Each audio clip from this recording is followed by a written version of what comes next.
നമസ്കാരം. ഇന്ന് പാവയ്ക്കയും ഉരുളക്കിഴങ്ങും ചേർന്നുള്ള കോമ്പിനേഷൻ കറിയാണ് ഉണ്ടാക്കുന്നത്. ഇതിനായി അധികം മൂക്കാത്ത പാവയ്ക്ക മീഡിയം സൈസിലുള്ളത് 2 ചെറുതായി അരിഞ്ഞു വെച്ചിട്ടുണ്ട്.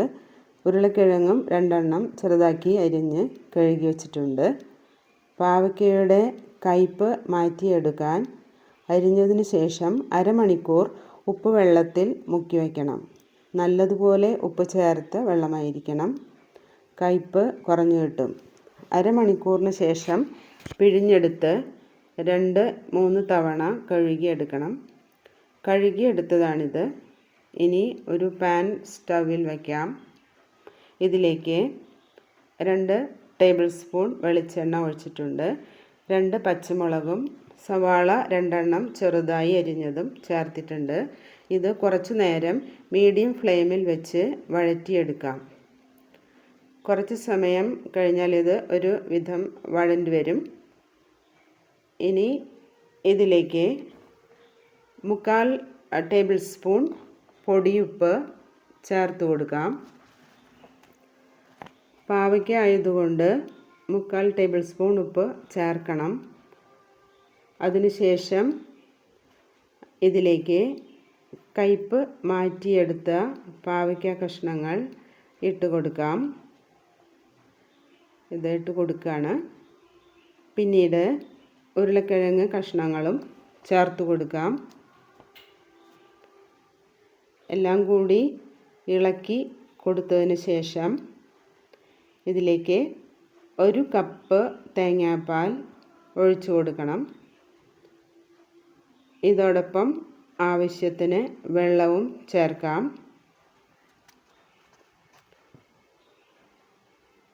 ഇനി 1/2 ടീസ്പൂൺ മഞ്ഞൾപ്പൊടി ഇടാം. പിന്നീട് 1 ടേബിൾ സ്പൂൺ പാകത്തിന് എരിവുള്ള മുളക് പൊടി ചേർത്ത് കൊടുക്കാം. ഇളക്കിയതിന് ശേഷം തീ കൂട്ടി വയ്ക്കാം. തിളച്ച് കഴിഞ്ഞാൽ മീഡിയം ഫ്ലെയിമാക്കി മൂടി വയ്ക്കണം. കുറേശ്ശെ തിള വരുന്നുണ്ട്. ഇനി മീഡിയം ഫ്ലെയിമാക്കി വയ്ക്കാം. മീഡിയം ഫ്ലെയിമാക്കി വെച്ചിട്ടുണ്ട്. ഇനി മൂടി വയ്ക്കാം. ഏകദേശം ഒരു 8 മിനിറ്റ് വേവിക്കാനായിട്ട് വയ്ക്കാം. അതിന് ശേഷം മൂടി തുറന്നു നോക്കാം.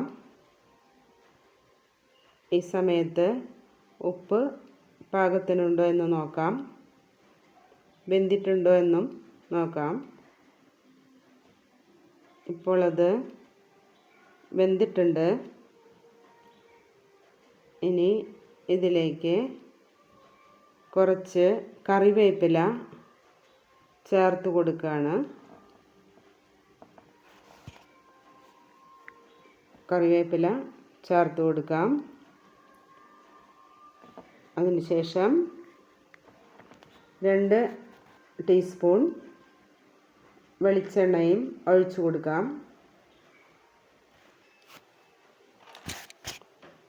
സ്വാദിഷ്ടമായിട്ടുള്ള പാവയ്ക്ക പൊട്ടറ്റോ കോമ്പിനേഷൻ കറി തയ്യാറായി.